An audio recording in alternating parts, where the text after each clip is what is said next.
قدم اول رو تجربه کنیم با هم. مشاهده ذهن چجوری انجام میشه؟ از کجا شروع میشه؟ ساده ترین شکلش رو توضیح میدم، با هم انجام میدیم. یکی از رفتارهای شناخته شده ذهن اینه که ذهن رو اگر نگاهش کنیم تحت تابش آگاهی قرار میگیره، خاموش میشه یا قایم میشه یا جهش میکنه، ولی به این شکل باقی نمیمونه. فعالیت ذهن به شکل اشکال، انوار، اصوات، جملات، کلمات یا به هر شکلی میتونه باشه. همه اینها فکر هستند، همشون فکرن و فکر شکل است، چون در فضا زمان تجلی و معنی پیدا میکنه و دائم در تغییره. ارتباط ما رو نه تنها با دیگران بلکه با زندگی قطع میکنه و همچنین با بخش درونی خودمون قطع میکنه، میشه حائلی بین ما و خویشتن حقیقی ما. وقتی که اینجوری عمل میکنه، تا وقتی این هست شادی تجربه نمیشه، اون شعف درونی در دسترس نیست، چون مانع اصلی جوشش شعف کژکاری ذهنه.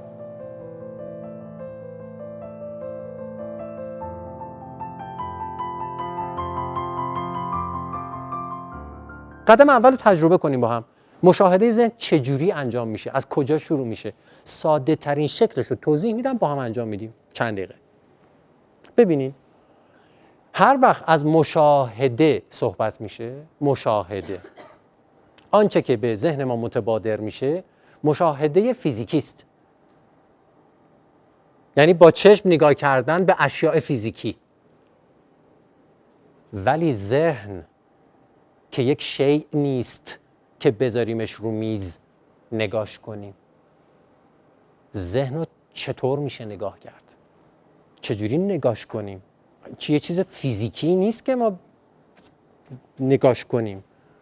در واقع مشاهده ذهن به معنای آگاه شدن از ذهن هست. چجوری قرار ما آگاه بشیم به ذهنمون؟ ذهن کوچکترین حرکتی که میکنه به شکل فکر خودنمایی میکنه. پس اگه من بخوام ذهنم رو مشاهده کنم، یعنی ذهنم رو نگاه کنم، یعنی به ذهنم آگاه بشم، باید به افکار آگاه بشم. واضحه که میگم؟ ما الان میخوایم این کار رو با هم انجام بدیم. میخوایم برای 1 دقیقه 2 دقیقه کوتاه، حالا بعد این تایم میره بالا، 2 دقیقه میشه 5 دقیقه 10 دقیقه 15 دقیقه، تو تمرین بعدی تایم میره بالا، شکلش تغییر میکنه. ساده ترین شکلش اینه که الان میخوایم انجام بدیم. میخوایم 2 دقیقه من تایم میگیرم، بشینیم، بدنمون رها باشه، چشامون رو ببندیم و به افکارمون آگاه باشیم. انگار دارم افکار خودمو که این تو هست رو گوش میکنم. لازم به توضیحه که در این بخش که بخش عملی هست، لطفاً اگر میخواین نتیجه بگیرین و خودتون تجربه کنین، با کلاس همراه بشین و به طور همزمان شما هم بدنتون رو کاملا رها کنید و چشمها رو ببندین. شاید اینجوری به نظر برسه که این که خیلی ساده است، یا من که خودم اینو میدونم و اصلا نیازی نیست که چشمامو ببندم، ولی باید حتما یاد بگیریم که چشمامون رو ببندیم، به دلیل اینکه 90% از اطلاعاتی که از جهان پیرامون به ما میرسه از طریق چشم هاست و به محض اینکه ما چشم ها رو میبندیم، ارتباط ما با جهان پیرامون به طور قابل ملاحظه کاهش پیدا میکنه و آگاهی معطوف به درون میشه. به همین دلیل پیشنهاد میکنم که به طور همزمان با کلاس تمرین ها رو انجام بدین. تمرین ها در ابتدا بسیار بسیار ساده هستند، در حد 2 دقیقه، در ساده ترین شکل مشاهده ذهن، ولی بعد این تمرینات به 20 دقیقه، 30 دقیقه و یا حتی بیشتر میرسه، پیشرفته تر میشه، شکلش عوض میشه و لازم هست که از همین ابتدای راه بخش عملی رو تجربه کنین. میخوام خواهش کنم لطفاً راحت بشینین، بدن رو سفت نکنین، بدن ریلکس باشه، دستا، پاها، بدن رو راحت بذارین، راحت نفس بکشین، بدن رو رها کنین و لطفاً چشم ها رو ببندین و با دقت. انگار هر گفتگویی از ذهنم رد شه، شیشتونگ حواسم جمعه. انگار ذره‌بین گرفتم دستم، ذهنو گذاشتم زیر ذره‌بین، چارچشی دارم نگاش میکنم.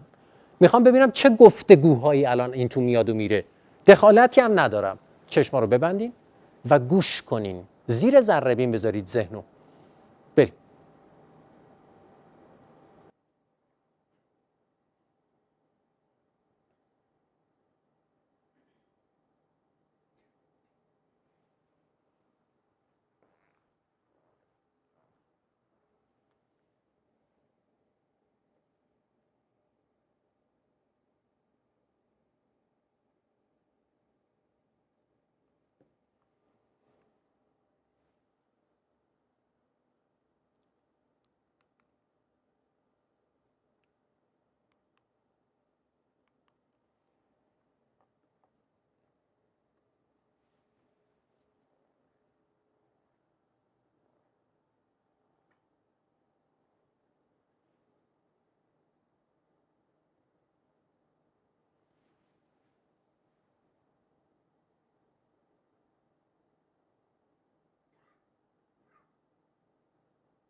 خیلی ممنونم. مرسی.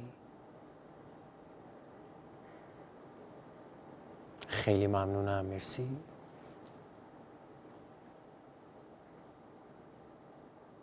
تونستین این کار رو انجام بدین؟ بله. جان؟ فکر در میره. بقیه چطور؟ چه تجربه‌ای داشتن؟ جان؟ ساکت میشه. روش تمرکز میکنی ساکت میشه. بله.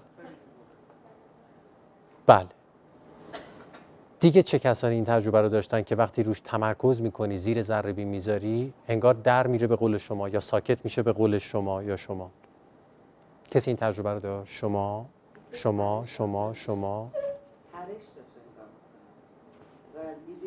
میپره یه جا دیگه.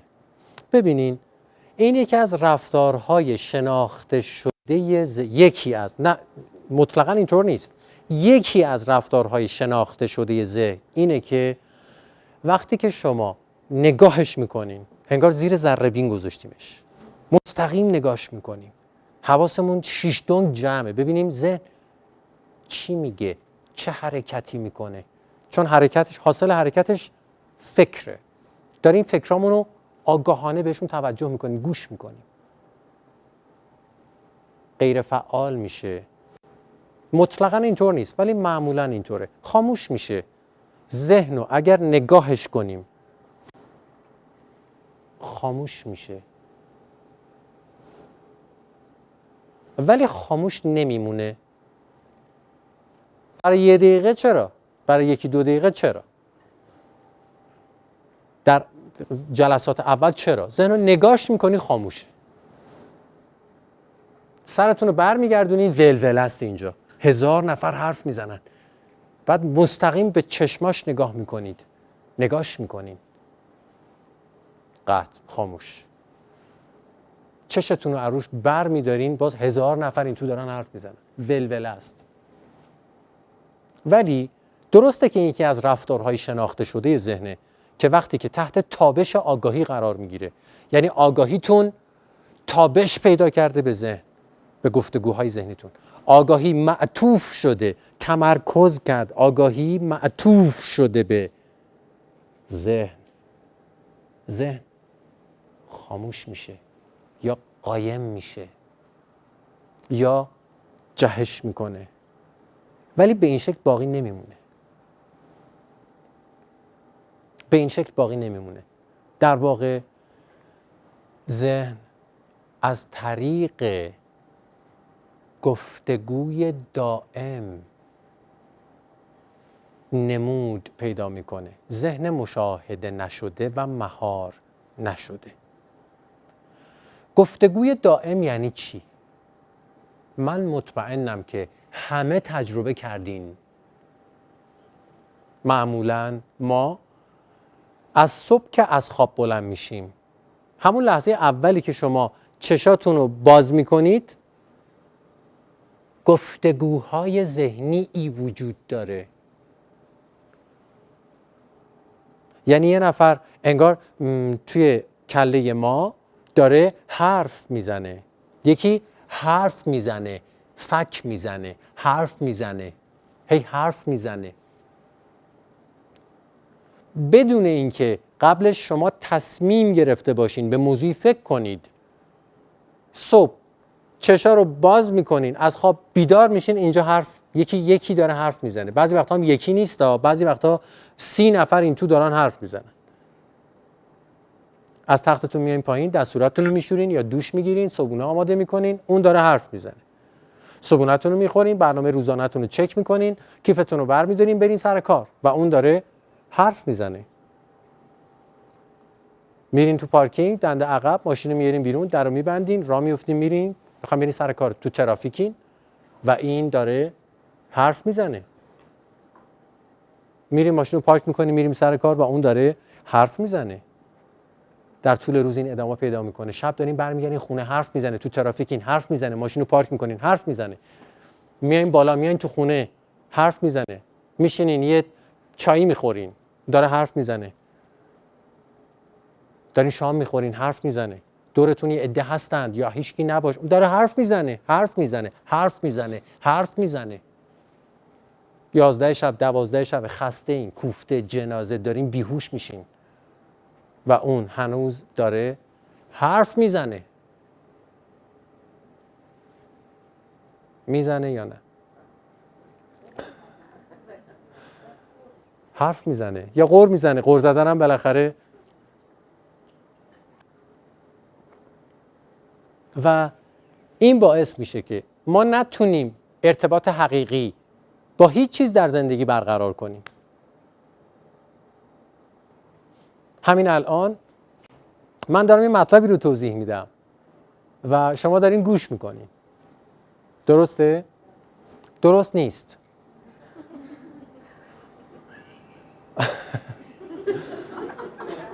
شما گوش نمیکنین. شما به من گوش نمیکنین. شما دارین به اون گوش میکنین. اونجا حرف میزنه، حرف میزنه. من یه چیزایی رو توضیح میدم، شما میگین راست میگه. آره چه جالبه. و بعد یه جاهایی ممکنه که بگین نه اینجوری هم که میگه نیست، اینجوری هم نیست. نه فکر نکنم این تیکش که اصلا اینجوری نمیتونه باشه. مثلا در واقع همین الان من و شما ظاهراً داریم راجع به موضوعی با هم صحبت میکنیم، داریم دیالوگ میکنیم، یک ارتباطی برقرار شده بین دو تا ذهن، داریم راجع به موضوعی با هم حرف میزنیم، در صورتی که این ارتباط برقرار نشده. ظاهراً شما دارین گوش میکنین به اون کسی که اینا رو داره میگه، ولی شما گوش نمیکنین. شما دارین به اون گوش میکنین. حتی در این لحظه حرف میزنه.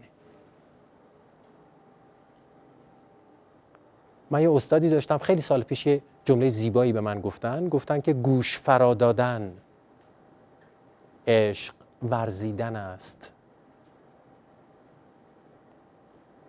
همه آدما دلشون میخواد یکی به حرفاشون گوش کنه، ولی نه اینکه الکی گوش کنه، واقعا گوش کنه، حقیقتا گوش کنه، قلباً گوش کنه. حقیقتا گوش کردن یا قلباً گوش کردن یعنی چی؟ یعنی وقتی یکی داره حرف میزنه، من 1000 جور قضاوت و گفتگو در همون لحظه در رابطه با اون آدم یا موضوعات دیگه نداشته باشم. اون لحظه واقعا انگار قلبمو باز کردم با همه وجودم دارم بهش گوش میکنم، یعنی با همه وجود انرژیم جاریه به سمتش، یعنی توجه عاطفی من جریان داره به سمتش، یعنی عشق ورزیدن، گوش فرا دادن عشق ورزیدن است. نه اینکه الکی گوش کنیم ها.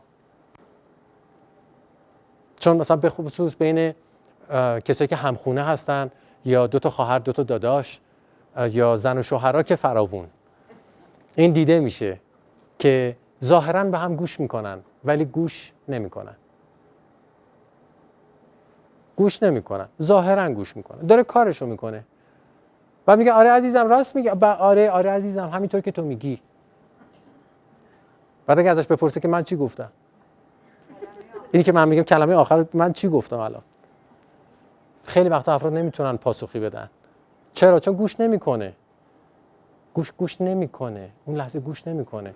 بعد شما دارین حرف میزنین میگه آها، داره کارشو میکنه و شما رو تایید میکنه با آها. ولی واقعیتش اینه که با همه وجودش به شما گوش نمیکنه، اون توجه عاطفی رو نداره به شما.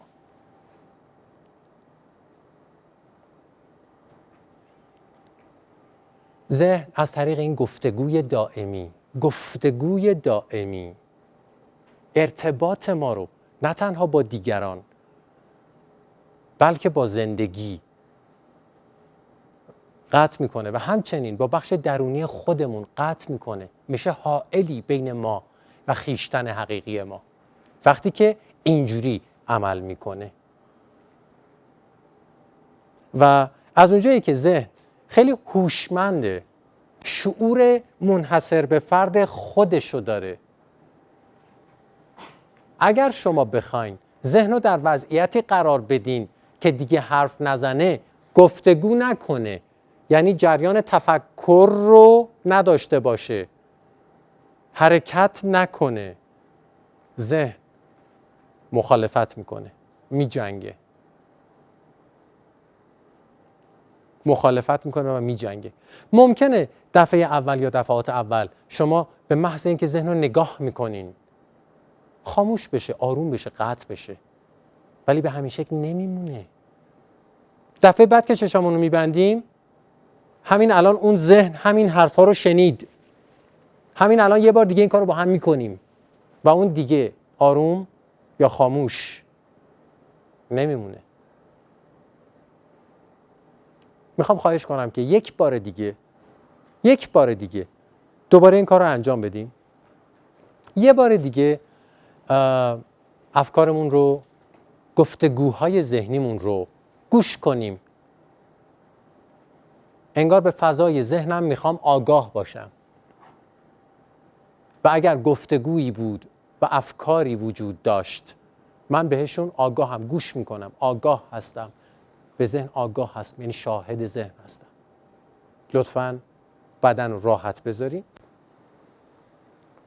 و چشم ها رو ببندین. برای 2-3 دقیقه‌ای میخوایم شاهد ذهن باشیم. بریم.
خیلی ممنونم، مرسی.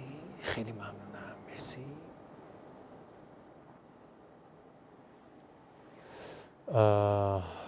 موفق شدیم. جان؟ تصویر بود این بار. آها، ببینین، بذارین یه توضیحی بهتون بدم.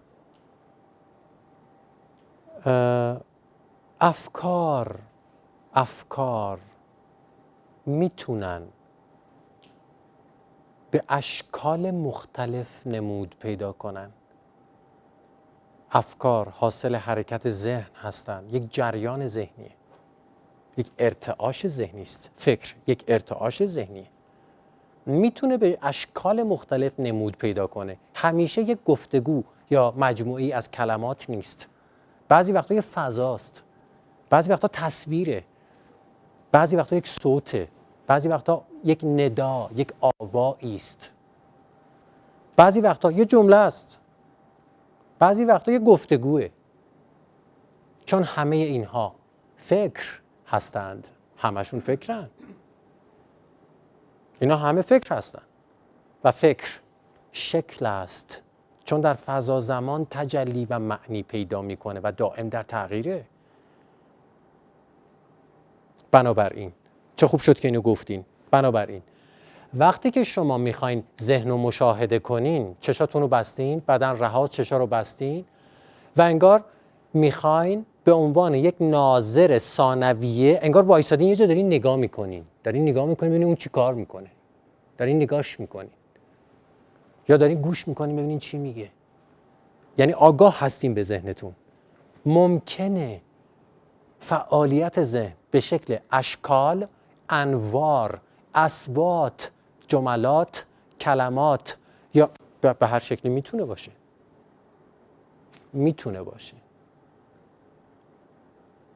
درسته.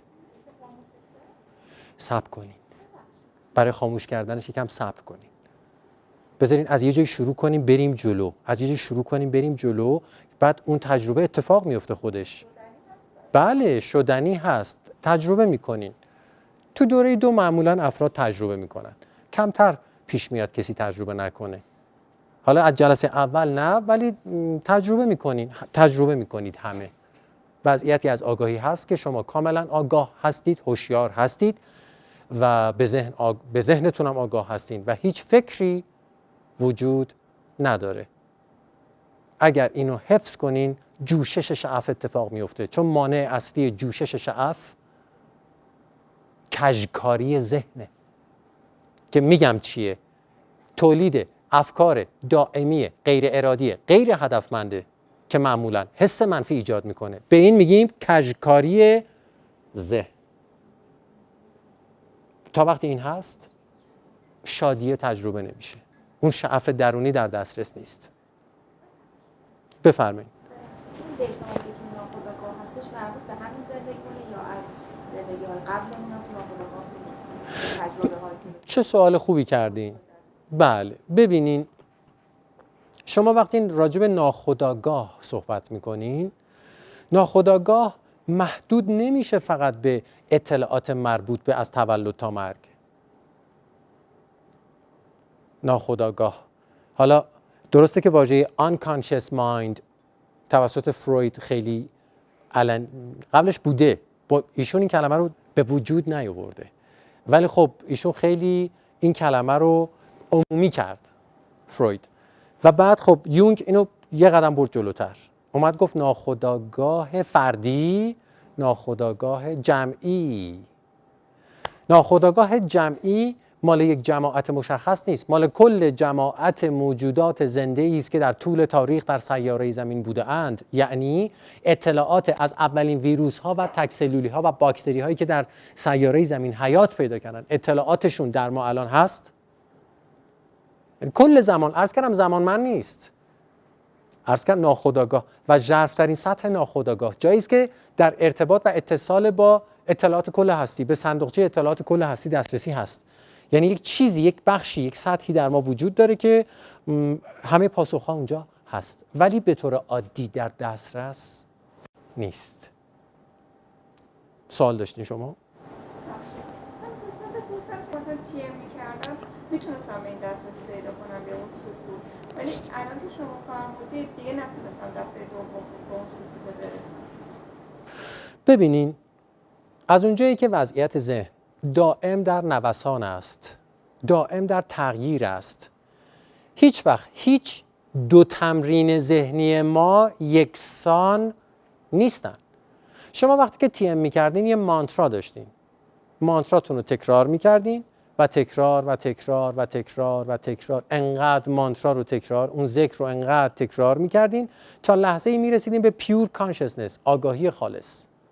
این اتفاق براتون میافتاد. اون لحظه که شما به آگاهی خالص میرسین یا پیور کانشسنس میرسین، دیگه فکری تجربه نمیشه، هیچی نیست، هیچی نیست دیگه. ولی در پیور کانشسنس شما هم نیستین. نکته رو بگیرین لطفا. قرار شما باشید و اونجا هیچی نباشه. در واقع مرحله 4 بیداری در ترانسندنتال مدیتیشن در واقع پیور کانشسنس هست دیگه، که اونجا دیگه هیچی نیست.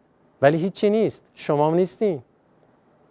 ناظر و شاهدی که مشغول مشاهده خالیای درونه کجاست؟ آیا بیداره؟ نه. ولی اون تبعات مثبت خودشو داره ها. اون تبعات مثبت خودشو داره، چون منم یه کوچولو تجربه کردم، الان نه، یه مثلا 30 سال پیش، تقریبا 27 سال پیش، ولی کن تجربه زیباییه و تبعات ذهنی مثبت خودش رو داره. به هر حال شما رو میبره به یه جایی که اینو قطع میکنه و این روی سیستم عصبیتون، روی ذهنتون، روانتون، رو بدنتون، جسمتون، انرژیاتون تاثیرات مثبت خودش رو قطعا میذاره. این حرفی که من زدم به این معنا نیست که اون روش بده یا بی‌اعتبار کنم، نه، اون کار میکنه، نتایج مثبت فوق‌العاده‌ای هم ایجاد میکنه. ولی تو پیور کانشسنس هیچی نیست، شما هم نیستین. اون آگاهی که قرار مشاهده کنه، شاهد و ناظر باشه هم نیستش دیگه. من میخوام بحث رو یه قدم دیگه ببرم. سوال دارین؟ حتما بفرمایید. خواهش میکنم. شما در مورد این که با عشق گوش فرا دادن، خب این حالت رو میشن، یعنی یه شعف درونی ولی همراه با یه کنجکاوی ذهنی، و اینو قشنگ خودم متوجه میشم که دنبال مصادیق میگردم و اون برام مطلب و بهتر جا میندازه. بله. و یه مقدار مثلا حالت تفسیر کننده داره برام. آیا این حالت ذهن من اونجا باید خاموشش کنم یا نه؟ یعنی واقعا زمان رو متوجه نمیشم و حتی همراه با یه شوق‌گذاری قلبی. بله. این چیز واقعا با عشق دوست دارم و مثلا به طور مثال حتی حضورم در این جلسات. ولی این ذهن من داره مرتبا سوال میکنه، جواب میده، خودشو قانع میکنه، یعنی حالت منفی هم نداره. بله. مثل یه معادلات ریاضیه. آها، متوجه شدم. چشم. اینطور باز هم این ذهن رو باید خاموش کرد. توضیح میدم. چشم. سوال خیلی خوبی پرسیدین. همه متوجه شدین؟ بله. ببینین، در واقع میگن که آیا همیشه باید گفتگوی ذهنی قطع باشه یا خاموش بشه، یا ما باید تلاش کنیم که همیشه ذهن رو خاموش نگه داریم؟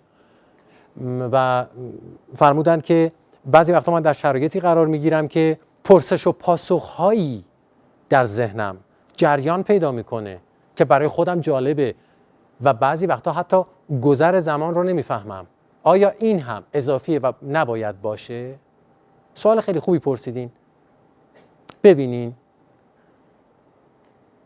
نکته‌ای که وجود داره فهم اینه که مهار ذهن معنیش چیه و هدفش چیه.